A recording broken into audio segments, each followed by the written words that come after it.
जय हिंद दोस्तों। आज हम सब फिर एक नए वीडियो के साथ क्लास की शुरुआत करते हैं। आज की आपकी class CTET previous year question paper की क्लास है, जो कि आपके आने वाले सीटेट एग्जाम के लिए मोस्ट इम्पॉर्टेंट है। सीटेट एग्जाम में दोस्तों जो सबसे ज़्यादा महत्वपूर्ण होता है वह आपका होता है प्रीवियस ईयर क्वेश्चन पेपर। अब इतना महत्वपूर्ण क्यों होता है दोस्तों, पहले आपको हम यह बता देते हैं। क्योंकि दोस्तों जो सीटेट एग्ज़ाम होता है वो आपका लैंग्वेज के बेस पे होता है। कहने का तात्पर्य है कि जो सीटेट में क्वेश्चन पूछे जाते हैं उसका जवाब देने के लिए आपको सोचना होता है, आपका तर्क शक्ति का यूज करना होता है, तभी आप जवाब दे पाते हैं। इसमें इतना कन्फ्यूजन क्वेश्चन होता है कि जब आप क्वेश्चन को पढ़ेंगे आपको यही लगेगा कि इसमें जो चार ऑप्शन दिए गए हैं, चार के चारों ऑप्शन सही हैं, लेकिन जो इम्पॉर्टेंट है उसमें आपको ध्यान यह देना होगा क्योंकि जो चारों में जो सबसे ज़्यादा सही है दोस्तों उस पर आपको टिक करना होता है। जैसे कोई ऑप्शन गलत है तो कौन सबसे ज़्यादा गलत है दोस्तों उसको आपको टिक करना होता है। इसलिए दोस्तों अगर हम सबको क्वेश्चन के लैंग्वेज को समझना है कि कैसे क्वेश्चन पूछे जाते हैं, तो इसके लिए हम जब ज़्यादा से ज़्यादा प्रैक्टिस करेंगे, ज़्यादा से ज़्यादा प्रीवियस ईयर क्वेश्चन पेपर को लगाएंगे, तभी हम समझ पाएंगे कैसे क्वेश्चन को पूछा जाता है या इसके पहले कैसे पूछा गया है। इसलिए दोस्तों आप डेली एक दो सब्जेक्ट को कवर करते रहिए। इसके पहले हम सब दोस्तों जो आपका ऑनलाइन एग्ज़ाम हुआ था उसको तो शुरू ही किए थे, उसके साथ जो आपका ऑफलाइन मोड पेपर हुआ था 2011, 12, 13, 14, 15, 16 तक हम सब कवर कर चुके हैं, जो कि आपको इस चैनल पर मिल जाएगा। आज जो पेपर हम सब सॉल्व करेंगे दोस्तों वह आपका 1 फरवरी 2023 का जो एग्ज़ाम हुआ था उसको कवर करेंगे। आइए हम सब आगे बढ़ते हैं। इसमें दोस्तों 1 फरवरी 2023 में हम सब CDP को कवर कर चुके हैं। आज हम सब जो कवर करेंगे वह कवर करेंगे EVS को। आपका जो latest previous year question paper है दोस्तों वह 28 दिसंबर 2022 से लेकर 6 फरवरी 2023 तक आपका एग्ज़ाम हुआ था, जिसमें टोटल दोस्तों 22 सीटों में आपका एग्ज़ाम हुआ था, जिसमें हम सब 6 फरवरी का, 3 फरवरी का, 2 फरवरी का कवर कर चुके हैं। आज जो कवर करेंगे, आज हम सब 1 फरवरी का कवर करेंगे। इसमें हम CDP को कवर कर चुके हैं, आज EVS को कवर करेंगे। अगर आप इस चैनल पे नए हैं दोस्तों तो चैनल को सब्सक्राइब जरूर करिए। यहाँ पे आपको सभी सब्जेक्ट, नए स्टडी मटेरियल, उसके साथ जो प्रीवियस ईयर क्वेश्चन पेपर है दोस्तों ऑनलाइन है ऑफलाइन दोनों, और प्रैक्टिस से डेली उपलब्ध कराया जाता है। आइए चलिए हम सब आगे बढ़ते हैं और क्वेश्चन की शुरुआत करते हैं। यहाँ से हम सब दोस्तों क्वेश्चन की शुरुआत करते हैं। जो आपका EVS होता है दोस्तों इसमें टोटल 30 नंबर के क्वेश्चन आते हैं, जिसमें से 15 आपका शिक्षण होता है, 15 आपका विषय वस्तु होता है। तो हम सब इसमें दोनों को कवर करेंगे। चलिए हम सब क्वेश्चन का पहला क्वेश्चन देखते हैं, क्या क्वेश्चन पूछा गया था।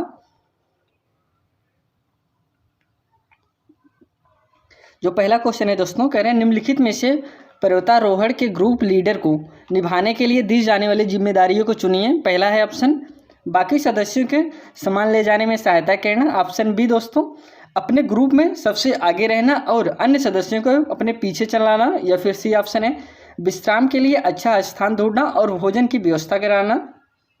या फिर डी ऑप्शन है जो उचित प्रकार से नहीं चढ़ सकते हैं उन्हें रुकने के लिए कहना। तो इसमें दोस्तों जो विकल्प दिया गया है, आगे हम बढ़ते हैं। इसमें 4 विकल्प है, चारों में से कौन सा सही है उसको आपको बताना है। ऑप्शन पहला है दोस्तों, कह रहे हैं ABCE सही है, या फिर ACE सही है दोस्तों, या फिर सी ऑप्शन जो है ACDE सही है, या फिर लास्ट ऑप्शन है ABD और E सही है। इसमें जो कि आपका राइट आंसर होगा दोस्तों ऑप्शन नंबर बी सही है दोस्तों।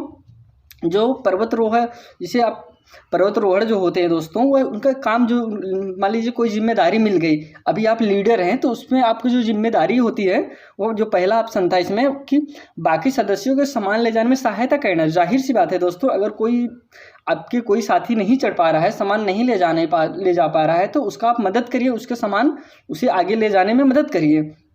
लेकिन जो बी ऑप्शन था दोस्तों, कह रहे हैं कि ग्रुप में आगे, तो आपको ग्रुप में आगे नहीं चलना होता है दोस्तों, आप ग्रुप के पीछे चलना होता है, तो ये आपका बी ऑप्शन होगा नहीं। तो जो सी ऑप्शन है, कह रहे हैं कि विश्राम के लिए उचित स्थान देखना। दोस्तों ये सही बात है कि आप रहने के लिए कैसे किस स्थान पर रहा जाए, इसके लिए उचित स्थान ढूंढने का काम लीडर का होता है। Option number B is right answer. जो लास्ट ई है दोस्तों, कह रहे हैं जो साथी बीमार हो उनका ध्यान रखना। जाहिर सी बात है दोस्तों, अगर आपके साथी कोई बीमार हो जा रहे हैं तो उनका ध्यान देना और उनको अपने साथ ले जाना। तो option number B is right answer. अगले क्वेश्चन की तरफ बढ़ते हैं हम सब दोस्तों। अगला जो क्वेश्चन है, कह रहे हैं कक्षा 5 की पाठ्य पुस्तक में गोलकोंडा किले का मानचित्र छपा है। दोस्तों जो कक्षा 5 की EVS है उसमें गोलकोंडा का किला का मानचित्र छपा है। मानचित्र के निचले दाहिने भाग पर एक पैमाना दिया गया है। जो नीचे दिए गए पैमाना 1 सेंटीमीटर बराबर कितना है दोस्तों, कह रहे हैं 1 सेंटीमीटर बराबर 1 से 10 मीटर। आइए हम इसमें क्वेश्चन जो बना है उसको देखते हैं। कह रहे हैं किसी छात्र ने इस मानचित्र पर फतेह दरवाज़ा और जमाली दरवाज़ा के बीच की दूरी 9.8 सेंटीमीटर मापी। दोस्तों कितना? 9.8 सेंटीमीटर नापे। इस माप के आधार पर इन दोनों स्थानों के बीच की वास्तविक दूरी क्या होगी? दोस्तों पहला ऑप्शन है करें कि 1078 सेंटीमीटर, या फिर 1 से 7.8 मीटर, या फिर सी ऑप्शन है करें 1.078 किलोमीटर, या फिर लास्ट ऑप्शन है 10.78 किलोमीटर। तो इसमें जो कि आपका राइट आंसर होगा दोस्तों ऑप्शन नंबर सी सही होगा। यह किलोमीटर दिया दोस्तों 1.078 किलोमीटर। अगर हम सब बात करें तो यहाँ पर करें 1 सेंटीमीटर कितना है दोस्तों?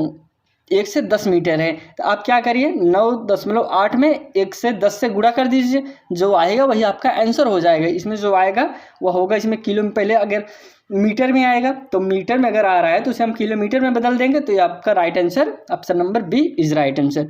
हम सब अगले क्वेश्चन की तरफ बढ़ते हैं। कह रहे हैं नीचे निम्नलिखित में से सही कथन चुनिए दोस्तों। ऑप्शन है पहला गोवा पुदुचेरी दोनों अरब सागर के तटवर्ती हैं। ऑप्शन बी गोवा और पुदुचेरी दोनों बंगाल की खाड़ी के तटवर्ती हैं, या फिर ऑप्शन सी करें गोवा बंगाल की खाड़ी का तटवर्ती जबकि पुदुचेरी अरब सागर का तटवर्ती है, या फिर लास्ट ऑप्शन है कह रहे हैं पुदुचेरी बंगाल की खाड़ी का तटवर्ती और जबकि गोवा अरब सागर का तटवर्ती है। तो इसमें कौन सा ऑप्शन सही है उसको आपको बताना है। तो इसमें जो कि आपका राइट आंसर होगा ऑप्शन नंबर डी सही होगा दोस्तों। जो पुदुचेरी दोस्तों वह बंगाल की खाड़ी के तटवर्ती है, जबकि गोवा आपका अरब सागर के तटवर्ती है। अब इसके लिए दोस्तों आपको यह पता होना चाहिए कि कौन सा राज्य आपके अरब सागर से लगा हुआ है, कौन सा राज्य आपका जो है कि बंगाल के खाड़ी से लगा हुआ है। तो अब आपको यहाँ पे हम बता देते हैं कि जो आपके बंगाल के खाड़ी से लगे हुए राज्य हैं, केंद्र शासित प्रदेश हैं, और जो अरब सागर से लगे हुए राज्य केंद्र शासित प्रदेश हैं, उसको हम सबसे पहले हम देखेंगे बंगाल की खाड़ी से लगे हुए भारतीय राज्य या केंद्र शासित प्रदेश, दोनों को हम देखेंगे। इसमें पहला होगा दोस्तों पश्चिम बंगाल, जो कि आपका बंगाल खाड़ी से लगा हुआ है। दूसरा दोस्तों उड़ीसा, आंध्र प्रदेश, तमिलनाडु, अंडमान और निकोबार द्वीप समूह, यह आपके दोस्तों जो कि बंगाल खाड़ी से लगे हुए हैं। अगर हम सब अरब सागर की भी बात करें तो अरब सागर के तट से जो लगे हुए हैं गुजरात हो गया, महाराष्ट्र, कर्नाटक, केरल, लक्षद्वीप, दादर नगर हवेली और दमन द्वीप, यह आपके जो है कि अरब सागर से लगे हुए हैं। हम सब अगले क्वेश्चन की तरफ बढ़ते हैं। करें लिंग संबंधी विषयों से संबंधित गलत धारणा की पहचान कीजिए दोस्तों। किससे लिंग संबंधी? ऑप्शन है पहला यह व्यक्ति के लिंग से संबंधित नहीं है। ऑप्शन बी यह महिलाओं के विषयों से संबंधित है। ऑप्शन सी दोस्तों यह एक सामाजिक ढांचा है।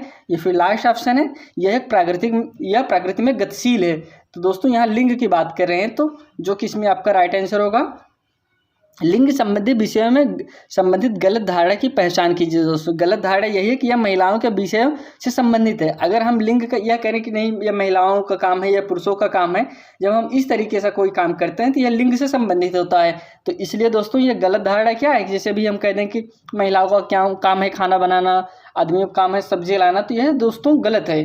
कहीं लिखा नहीं गया है कि ऐसा लिखा गया है यह काम यही लोग करेंगे दोस्तों। इसलिए option B is right answer. अगले क्वेश्चन की तरफ बढ़ते हैं। कह रहे हैं निम्नलिखित में से भारत के राज्यों के किस समूह में तेल क्षेत्र है दोस्तों? किस राज्य में तेल क्षेत्र है? ऑप्शन है पहला Assam, Gujarat, Maharashtra, Andhra Pradesh. Option B Uttar Pradesh, Gujarat, Maharashtra, Andhra Pradesh. Option C दोस्तों अरुणाचल प्रदेश, उत्तर प्रदेश, गुजरात, असम। या फिर ऑप्शन डी दोस्तों तमिलनाडु, गुजरात, महाराष्ट्र, आंध्र प्रदेश। तो इसमें जो कि आपका राइट आंसर होगा दोस्तों option number A is right answer. जो Assam, Gujarat, Maharashtra, Andhra Pradesh, option A is right answer. यहाँ पे दोस्तों तेल पाया जाता है, भारत के जो है इन राज्यों में तेल पाया जाता है। तो option number A is right answer. अगले क्वेश्चन चलते हैं। करें घरों के विषय में निम्नलिखित कथनों वर्णनों पर विचार कीजिए दोस्तों। पहला है लेह में 2 मंजिले समतल छतों के मकान होते हैं। निचली मंजिले में जानवर और आवश्यक वस्तुएं रखी जाती हैं दोस्तों। कहाँ पर? लेह में। जो दूसरा ऑप्शन है, कह रहे हैं हिमाचल प्रदेश में हिमाचल प्रदेश के घर बांस के खंभे पर बनाए जाते हैं दोस्तों। जैसे कि अभी हमने हर एग्जाम में ऐसे क्वेश्चन आ रहा है, इसमें आपको बताएं कि बांस के खंभे के घर कहाँ बनाए जाते हैं? आसम में बनाए जाते हैं। बी आपका होगा नहीं। जो सी है दोस्तों, कह रहे हैं राजस्थान के गाँव के लोग कंटीली झाड़ियों के छतों वाली मिट्टी के घरों में रहते हैं। जैसे कि हमने बताया था दोस्तों कि वहाँ पे लोग गर्मी ज़्यादा होती है, इसलिए जो कच्चा घर बनाते हैं और उसे कंटीली झाड़ कीकर नीम का पेड़ उपयोग करके झाड़ियों से अपना छत के ऊपर रखते हैं, उससे अपना छत बनाते हैं। जो सी डी ऑप्शन है। कह रहे हैं कि श्रीनगर जम्मू कश्मीर में अधिकतर लोग हाउस बोट में रहते हैं। तो इसमें कौन सा ऑप्शन आपका सही है उसको आपको बताना है। ऑप्शन है पहला केवल ए सही है, या फिर ऑप्शन बी केवल डी सही है, या फिर ऑप्शन सी दोस्तों बी और सी सही है, या फिर लास्ट ऑप्शन है ए और सी सही है। तो इसमें जो कि आपका राइट आंसर होगा, दोस्तों ऑप्शन नंबर ए और सी सही है दोस्तों। Option number D is right answer. अगले क्वेश्चन पे चलते हैं दोस्तों हम सब।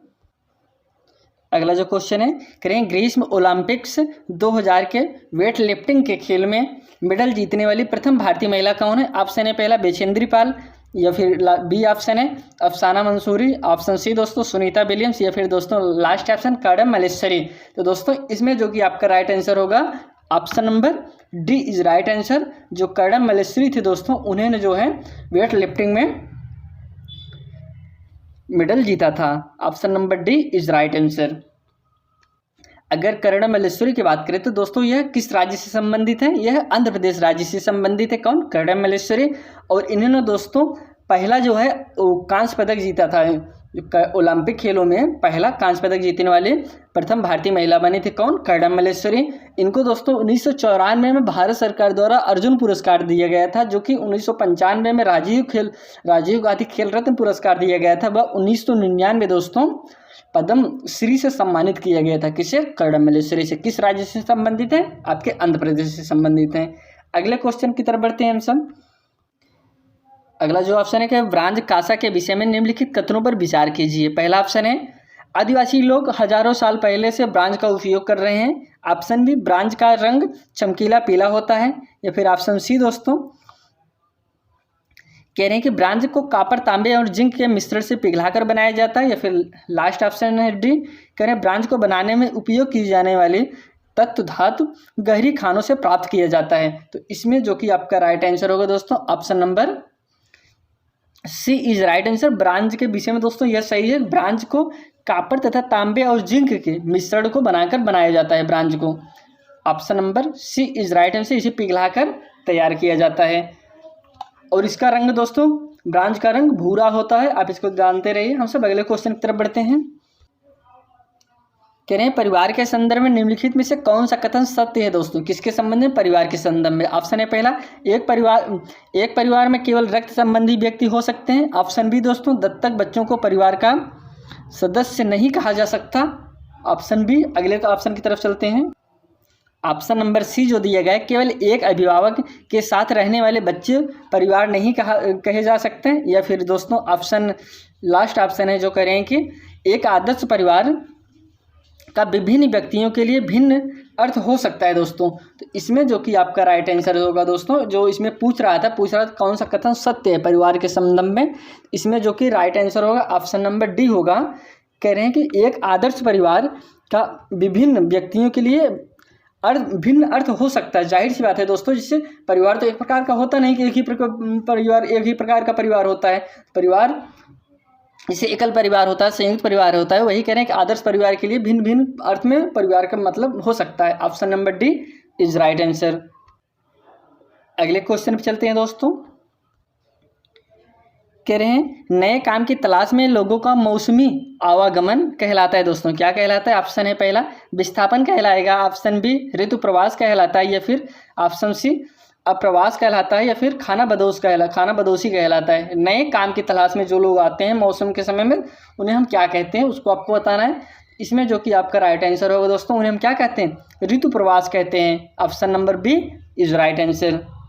इसमें जो ध्यान देने वाली बात है दोस्तों, मौसमी की बात कर रहे हैं, मौसमी आवागमन की बात कर रहे हैं। जिसे जो चरवाहे होते हैं, जैसे भी यहाँ पे गर्मी ज़्यादा पड़ने लगी तब यहाँ पे जहाँ पे घास ज़्यादा होगी तो अपने वहाँ पे लेकर चले जाएंगे जानवर, वहाँ पे चराएंगे, वहाँ पे रहेंगे, तो उसे हम ऋतु प्रवास के नाम से जानते हैं, जो मौसमी आवागमन के माध्यम से अपना आवास बदलते हैं। Option number B is right answer. अगले क्वेश्चन पे चलते हैं दोस्तों। अगला जो क्वेश्चन दिया गया पहली क्वेश्चन है दोस्तों, उसको आपको बताना है। पहली जो कह रहे हैं कि रंग स्लेटी पंजे गुलाबी। दोस्तों रंग स्लेटी कैसा और पंजे कैसा है दोस्तों? गुलाबी है। गुटर गु करता हूँ, दिन भर शोर मचाता हूँ, घरों में अपना घर बनाता हूँ, बोलो क्या कहलाता हूँ? इसका हल है दोस्तों, क्या है? फाख्ता है, या फिर दोस्तों कोयल है, या फिर कबूतर, या फिर बसंत गौरी है। दोस्तों कह रहे हैं कि रंग कैसा? स्लेटी है, और पंजा कैसा? गुलाबी है, और गुटुरगु करता रहता हूँ। अब देखिए दोस्तों, गुटुरगु इस शब्द से ही आप समझ गए होंगे किस पक्षी की बात कर रहे हैं। तो और आगे जो कह रहे हैं, दिन भर शोर मचाता हूँ, घरों में अपना घर बनाता हूँ, लोगों को घरे में अपना घर बनाते हैं, और हम किस नाम से इसे जानते हैं? तो इसे दोस्तों कबूतर होगा। Pigeon is right answer. जो कबूतर होता है दोस्तों, वह गुटरगु करता रहता है, और इसका जो घोंसला होता है अलमारी के पीछे जो बर्जा होता है उस पे, और घरों में ही अपना घोंसला बनाता है। Option C is right answer. Next question की तरफ बढ़ते हैं दोस्तों हम सब। कह रहे हैं मधुमक्खियों और उनके छत्तों के विषय में निम्नलिखित कथनों पर विचार कीजिए। ऑप्शन है पहला, किसी शहद के छत्ते में केवल एक ही नर मधुमक्खी होती है दोस्तों। ऑप्शन बी है,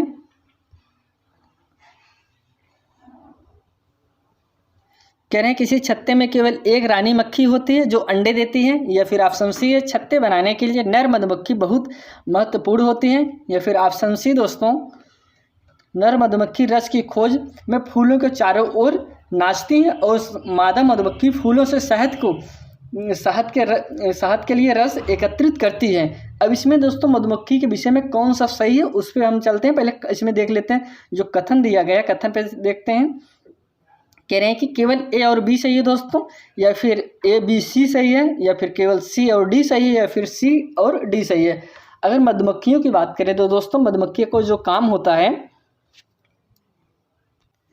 मधुमक्खी में दोस्तों जो मधुमक्खी के छत्ते में केवल कुछ ही नर होते हैं दोस्तों, कुछ ही नर मधुमक्खी होते हैं जो मक्खी के छत्ते के लिए कुछ खास काम नहीं करते दोस्तों। जो नर का काम होता है उनका कुछ काम नहीं होता, और कुछ ही नर होते हैं। हर छत्ते में एक रानी होती है दोस्तों। कहने का तात्पर्य जो छत्ता होता है उसमें सिर्फ एक छत्ते में सिर्फ एक ही रानी होती है, और जिसका कार्य क्या होता है दोस्तों, उसका काम होता है सिर्फ अंडे देना। और बहुत से काम करने वाली दोस्तों मक्खियाँ होती हैं, जो कामकाजी मक्खियाँ होती हैं, वो बहुत सारी काम करने वाली मक्खियाँ होती हैं जो दिन भर शहद के लिए रस एकत्रित करती रहती हैं। ये शहद के लिए और फूलों को रस ढूंढती हैं। इसके अलावा लीची के फूल मधुमक्खी को अधिक लुभाते हैं दोस्तों। क्या, कौन सा फूल? लीची के लिए। और इसी के लिए दोस्तों जो बिहार में मधुमक्खी का पालन बहुत बड़े लेवल पे किया जाता है, इसका कारण है वहाँ पे लीची ज़्यादा पैदा होती है, तो इसलिए। और इसका जो मधुमक्खी का पालन का सही समय है दोस्तों, वह होता है अक्टूबर दिसंबर के बीच में। तो आप इसको जानते हैं, जो ऑप्शन से मैच कर रहा है ऑप्शन ए इज राइट होगा। ए और जो बी कह रहे हैं, ये कह रहे थे कि किसी शहद में छत्ते में केवल कुछ ही नर होते हैं, ये बात सही है दोस्तों। जो बी कह रहे हैं किसी छत्ते में केवल एक रानी मक्खी होती है, ये भी सही है। बाकी और सी ऑप्शन, डी ऑप्शन आपके सही नहीं है। अगले क्वेश्चन पर चलते हैं। कह रहे हैं निम्नलिखित में से कौन सा खेल कूद का लक्ष्य नहीं है दोस्तों। ऑप्शन है पहला जीतना दोस्तों, संरचनात्मक सामाजिक क्षमताएं, या फिर सी ऑप्शन है मानसिक सतर्कता, या फिर लास्ट ऑप्शन भावनात्मक परिपक्वता। कौन सा दोस्तों खेल कूद का कौन सा लक्ष्य नहीं है उसको आपको बताना है। इसमें जो कि ऑप्शन आपका ए सही होगा, जीतना दोस्तों। वो अलग चीज़ है दोस्तों, लोग जीतने के लिए खेलते हैं, लेकिन दोस्तों जो खेल का मतलब है वो सिर्फ जीतना नहीं होता है। उनसे दोस्तों आपके विकास हो, जैसे सामाजिक विकास हो, मानसिक विकास हो, भावनात्मक विकास हो, इन सब का विकास होने का लक्ष्य होता है दोस्तों, ना कि जीत और हार का लक्ष्य होना चाहिए। Option number A is right answer. अगले क्वेश्चन की तरफ बढ़ते हैं। कह रहे हैं पृथ्वी पर उपलब्ध ताजे जल का प्रतिशत कितना है दोस्तों। जो ताज़ा जल है उसका प्रतिशत आपको बताना है। पहला है 1.2%, या फिर दोस्तों 5.2%, या फिर सी ऑप्शन है 2.7%, या डी ऑप्शन है 3.2%। तो इसमें जो कि आपका राइट आंसर होगा दोस्तों, जो पृथ्वी पर ताजे जल का प्रतिशत है वह ऑप्शन है, ऑप्शन नंबर सी होगा दोस्तों, 2.7% ताजे जल का प्रतिशत है। और दोस्तों जो आपका 97 पॉइंट बचता है, 97.3%, वह आपका महासागरों में है, जो कि खारा है दोस्तों। ऑप्शन नंबर ए सी इसमें सही था। Option number C is right answer. अगले क्वेश्चन की तरफ चलते हैं। कह रहे हैं बीन तथा तुम्बा दोस्तों, बीन तथा तुम्बा जैसे वाद्य यंत्र किस सूखी चीज से बनाया जाता है दोस्तों। अब बीन और तुम्बा जो है किससे बनाया जाता है उसको आपको बताना है। पहला ऑप्शन है लौकी, दूसरा ऑप्शन है कद्दू, तीसरा ऑप्शन है कटहल, या फिर लास्ट ऑप्शन है हाथी चक, या फिर ब्रजंगी। तो इसमें जो कि आपका राइट आंसर होगा दोस्तों, जो बीन होता है किससे बनाया जाता है, वह लौकी से बनाया जाता है। इसमें आपका option number A is right answer. अगले क्वेश्चन चलते हैं दोस्तों। कह रहे हैं सीखने के रूप में आकलन के लिए अवसर प्रदान करता है दोस्तों। क्या अवसर प्रदान करता है? पहला ऑप्शन है आत्म प्रतिबिंब, ऑप्शन बी दोस्तों सहकर्मी आकलन, ऑप्शन बी, ऑप्शन सी दोस्तों योगात्मक आकलन, या फिर ऑप्शन डी रचनात्मक प्रतिपुष्टि। इसमें जो पहला विकल्प दिया गया है दोस्तों ए और डी सही है, या फिर ए बी डी सही है, या फिर ऑप्शन सी ए सी और डी सही है, या फिर लास्ट ऑप्शन है ए बी सी सही है। इसमें कौन सा ऑप्शन सही होगा उसको आपको बताना है। इसमें आपका राइट आंसर होगा दोस्तों ऑप्शन नंबर बी दोस्तों, ए बी और डी सही है। सीखने के रूप में आकलन के अवसर प्रदान करता है दोस्तों। क्या करता है? वह आपका आत्म प्रतिबिंब करता है दोस्तों, सहकर्मी आकलन करता है और रचनात्मक प्रतिपुष्टि करता है। जो नहीं करता है योगात्मक आकलन। Option number B is right answer. अगले क्वेश्चन पर चलते हैं। अगला जो क्वेश्चन है, कह रहे हैं कक्षा 5 की छात्रों के लिए ईवीएस के पाठ्यचर्या में संबंधित संदर्भ शामिल होने चाहिए दोस्तों। क्या शामिल होने चाहिए उसको आपको बताना है। पहले हम विकल्प को देख लेते हैं।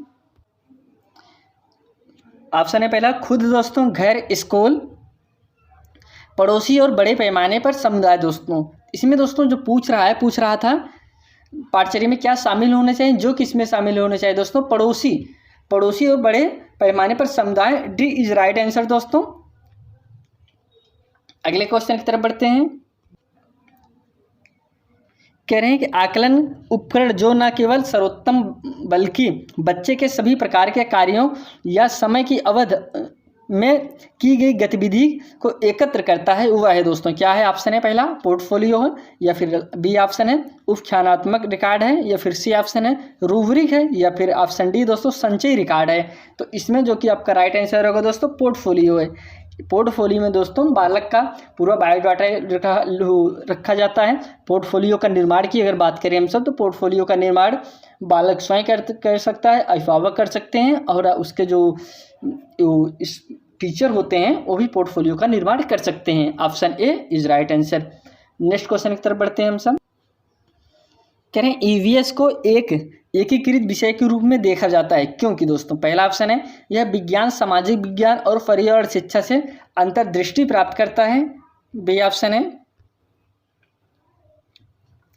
इसमें ईवीएस के अध्ययन में छात्रों, शिक्षकों और अभिभावकों को शामिल किया गया है, या फिर सी ऑप्शन है यह समुदाय को ईवीएस सीखने में एकीकृत करता है, या फिर डी ऑप्शन है यह गतिविधि, प्रयोग और चर्चाओं को ईवीएस की शिक्षा में एकीकृत करता है। तो इसमें जो कि आपका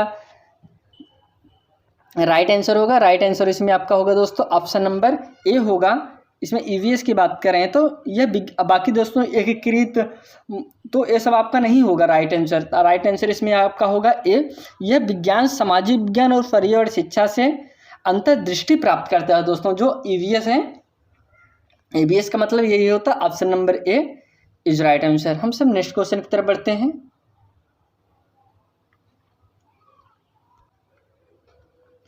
कह रहे हैं ईवीएस सीखने की प्रक्रिया में निम्नलिखित में से कौन सा सबसे प्रमुख माध्यम बनना चाहिए दोस्तों। ऑप्शन है पहला शिक्षक, ऑप्शन बी दोस्तों छात्र, ऑप्शन सी पर्यावरण, या फिर ऑप्शन डी दोस्तों माता पिता। कौन ऑप्शन दोस्तों बालक के सीखने के लिए सब बनना चाहिए ईवीएस? तो जो कि इसमें आपका राइट आंसर है दोस्तों पर्यावरण के माध्यम से जब बालक सीखेगा तो ईवीएस को बहुत अच्छे से सीख लेगा। कहने का तात्पर्य आप कुछ भी सिखाइए दोस्तों, पर्यावरण से कनेक्ट करके बताइए तो वह बालक बहुत अच्छे से समझेगा। अगले क्वेश्चन पर चलते हैं। कह रहे हैं प्राथमिक स्तर पर पर्यावरण अध्ययन ईवीएस शुरू करने के लिए सबसे उपयुक्त तर्क है दोस्तों। क्या है? ऑप्शन है पहला न केवल मानव अस्तित्व बल्कि पृथ्वी पर सभी जीवन रूपों सहित पर्यावरण को महत्व को समग्र रूप से समझने के लिए सराहना करें, या फिर बी ऑप्शन है करें पर्यावरण के महत्व की सराहना करें, या फिर सी ऑप्शन है विभिन्न प्रदूषणों समस्याओं को हल करने के लिए पर्यावरण का अध्ययन करें, या फिर लास्ट ऑप्शन है दोस्तों पर्यावरण में संबंधित खोजपूर्ण गतिविधि में बच्चों को शामिल करें। तो दोस्तों जो कि इसमें आपका राइट आंसर होगा ऑप्शन नंबर ए होगा। दोस्तों देखिए इसमें जो ऑप्शन है और भी ऑप्शन की हम बात कर लें, ऑप्शन आपका डी भी सही हो सकता है, पर्यावरण में संबंधित खोजपूर्ण गतिविधि में बच्चों के शामिल करें। जाहिर सी बात है दोस्तों, अगर हम गतिविधि में बालक को शामिल करेंगे तो बालक बहुत अच्छे से सीखेगा, लेकिन हमने शुरू में ही आपको बताया आपको उस विकल्प की तरफ जाना है जो विकल्प सबसे ज़्यादा सही हो, उसको आपको टिक कहना है। अब इसमें सही की अगर हम सब बात करें तो जो कह रहा है कि प्राथमिक स्तर पर इसमें ऑप्शन ए सबसे ज़्यादा सही जा रहा है, क्योंकि जो कह रहे हैं न केवल मानव अस्तित्व बल्कि पृथ्वी पर सभी जीवन रूपी सहित परिवार के महत्व को समग्र रूप से समझने की सराहना करें। दोस्तों सिर्फ उसे न केवल पृथ्वी पर ही नहीं दोस्तों, पृथ्वी की ही बात नहीं, उसे समग्र रूपों में पर्यावरण को समझाने का प्रयास करना चाहिए। तो ऑप्शन नंबर इसलिए आपका ए सही होगा। और ज़्यादा से ज़्यादा भी देखेंगे बच्चे वही लास्ट मार देंगे, खोजपूर्ण ये तो पॉजिटिव है, पर्यावरण से संबंधित है तो शामिल करना चाहिए। तो लेकिन इसमें जो कि आपका सही होगा ऑप्शन नंबर ए होगा। हम सब अगले क्वेश्चन की तरफ बढ़ते हैं।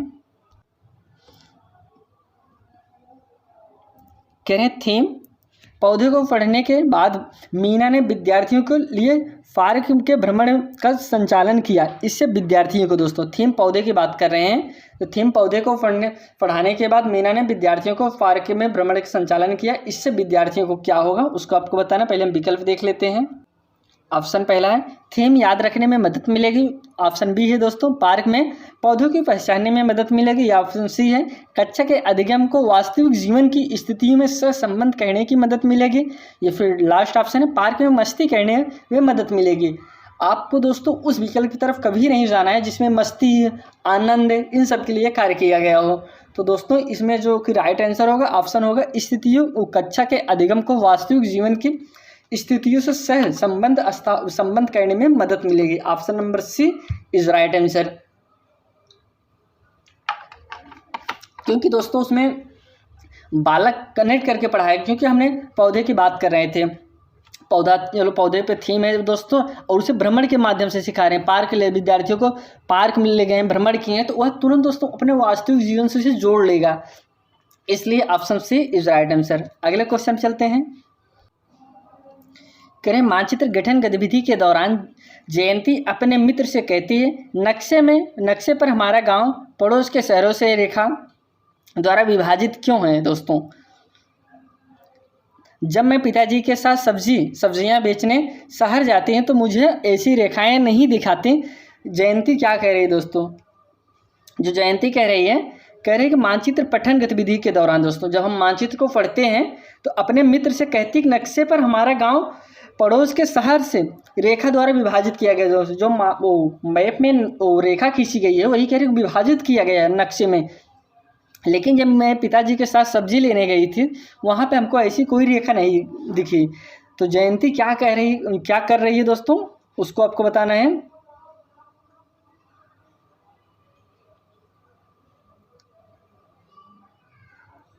ऑप्शन हम देख लेते हैं।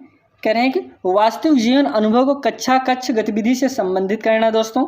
या फिर बी ऑप्शन है कक्षा कक्ष गतिविधि पर उच्च स्तरीय चिंतन का प्रयोग करना।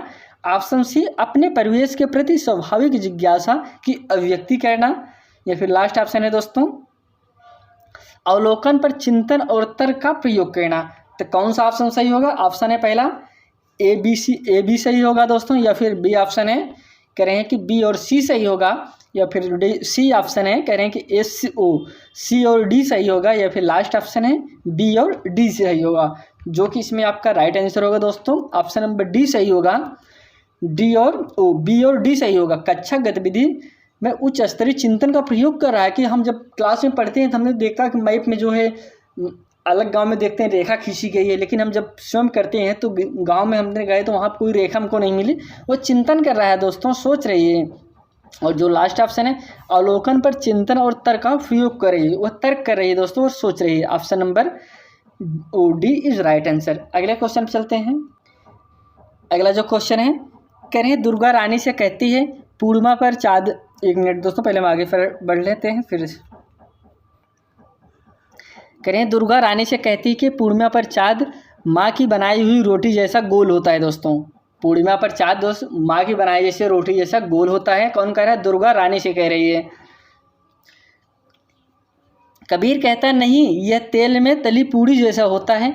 रणवीर कहता है नहीं नहीं, तुम दोनों गलत हो, यह तो मैंने आकाश में फुटबॉल उछाली है। इन बच्चों द्वारा की गई व्याख्या निम्नलिखित में से किस उद्देश्य के विकास को सूचित करता है दोस्तों? ऑप्शन है पहला कॉग्निटिव, जो संज्ञानात्मक है दोस्तों। ऑप्शन बी भावात्मक। ऑप्शन सी दोस्तों मनोप्रेरणा, या फिर लास्ट ऑप्शन है संवेगात्मक। तो इसमें जो कि आपका राइट आंसर होगा दोस्तों, इस प्रकार से जब वो बात करते हैं, बात उसमें क्या उनका क्या विकास हो? संज्ञानात्मक, कॉग्निटिव थिंकिंग की बात हो रही है इसमें। Option number A is right answer. अगले क्वेश्चन की तरफ बढ़ते हैं। अगला जो क्वेश्चन है, करें पर्यावरण अध्ययन की प्राकृतिक को निम्नलिखित में से कौन सा पद सबसे उपयुक्त रूप से परिभाषित करता है? ऑप्शन है पहला अस्थाई। ऑप्शन बी दोस्तों एक दिशा विषयक। ऑप्शन सी वस्तुनिष्ठ, या फिर ऑप्शन डी दोस्तों अनुभवजन्य। तो इसमें जो कि आपका राइट आंसर होगा दोस्तों, ऑप्शन नंबर डी सही होगा, अनुभवजन्य दोस्तों।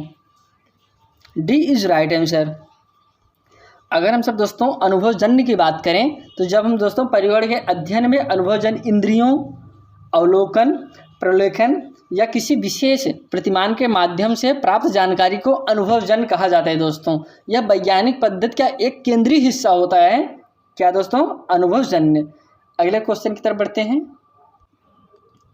अगला जो क्वेश्चन है, करें जया को आज भूख लगी थी, उसने अपना टिफिन खत्म किया और उसका पेट भर गया। उसके शिक्षक आज मिठाई का पैकेट बांटने के लिए लाए थे, क्योंकि आज स्कूल का स्थापना दिवस था। जैसे ही जया ने मिठाई देखी, उसके मुंह में पानी आ गया। निम्नलिखित में से कौन सा पद इस प्रक्रिया में का सही वर्णन करता है दोस्तों? पहला है अनुकूल प्रतिक्रिया, या फिर दूसरा ऑप्शन है दोस्तों अनानुकूलित प्रतिक्रिया, या फिर ऑप्शन सी अनुकूलित उद्दीपन, या फिर लास्ट ऑप्शन है दोस्तों अनानुकूलित उद्दीपन।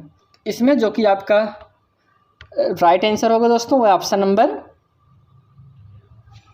ए होगा, अनुकूलित दोस्त प्रतिक्रिया दोस्तों। Option number A is right answer. दोस्तों हम मिठाई को देखने के बाद उसके मुंह में पानी आ गया, ऐसी प्रक्रिया क्या कहलाती है दोस्तों? अनुकूलित प्रक्रिया। जब हम कोई चीज़ देख के प्रतिक्रिया करें, तो option number A is right answer. Next question ये दोस्तों, अगर हम बात की जाए तो ये सिद्धांत किस पे आधारित होता है? यह जो पावलोव का सिद्धांत है दोस्तों, हमने जब आपको CDP पढ़ाया रहे तो उसमें बताए थे ना कि जो किसी चीज़ को देखकर अनुकूलन कोई प्रतिक्रिया देना, वो पावलोव के सिद्धांत से संबंधित है। Option number A is right answer. अगले क्वेश्चन की तरफ बढ़ते हैं। अगला जो क्वेश्चन है, कह रहे हैं पर्यावरण अध्ययन की कक्षा 3 के पाठ्य पौधों की परी में दीदी के खेल में बच्चों के पौधों की बताई गई विशेषताओं के आधार पर छूकर बताना था दोस्तों। निम्नलिखित में कौन सा उद्देश्य इस खेल को आयोजित करने का हेतु सर्वाधिक उपयुक्त है? ऑप्शन है पहला सबसे अधिक पौधों की सही पहचान करने वाला बच्चों की पहचान, या फिर बी ऑप्शन है करें बच्चों को खेल में अपने परिवेश में उपस्थित पौधों की विशेषताओं से अवगत कराना, या फिर सी ऑप्शन है बच्चों में खेल द्वारा आनंद एवं सामूहिकता की भावना का विकास करना।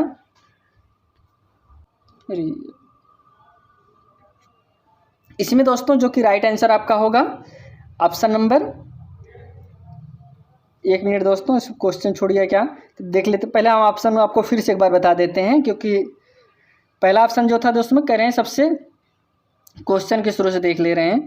करें पर्यावरण अध्ययन की कक्षा में 3 के पाठ में पौधों की परी में दीदी की खेल में बच्चों को पौधों की बताई गई विशेषताओं के आधार पर छूकर बताना था। निम्नलिखित में कौन सा उद्देश्य इस खेल को आयोजित करने हेतु सर्वाधिक है?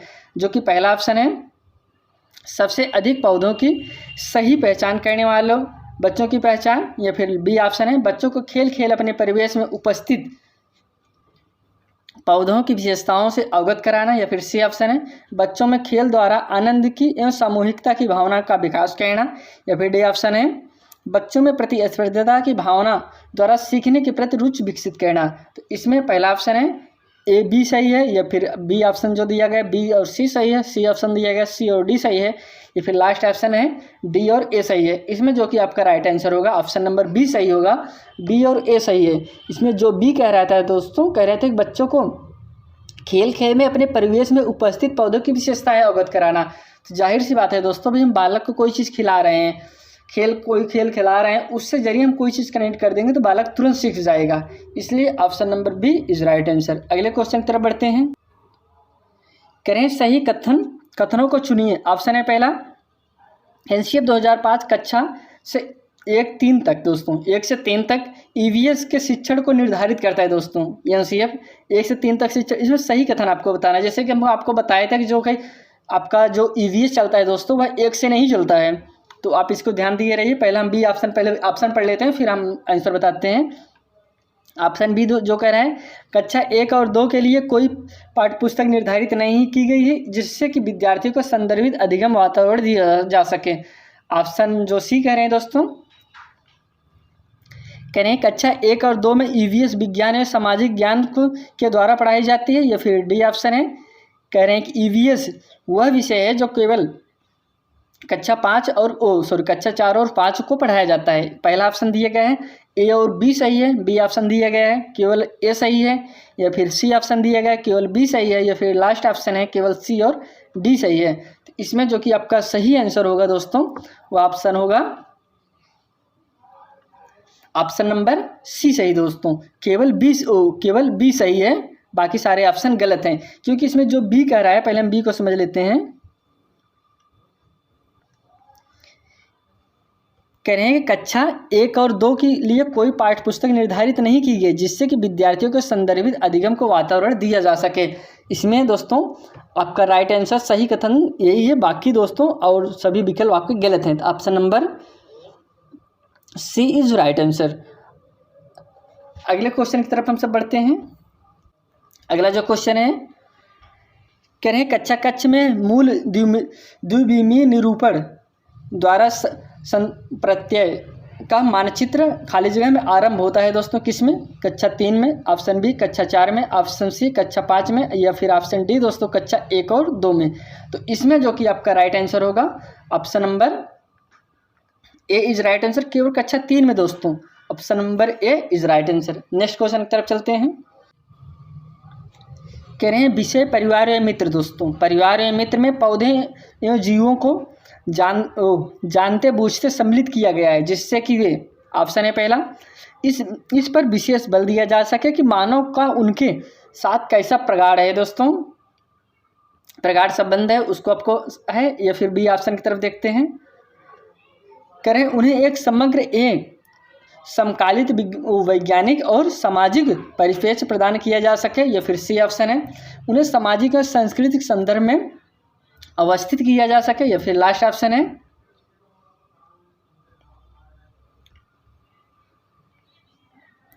उन्हें सामाजिक और संस्कृति के संदर्भ में अवस्थित किया जा सके। लास्ट ऑप्शन है विद्यार्थियों को पौधे और जीवों में विभेदन करने की योग्यता दी जा सके।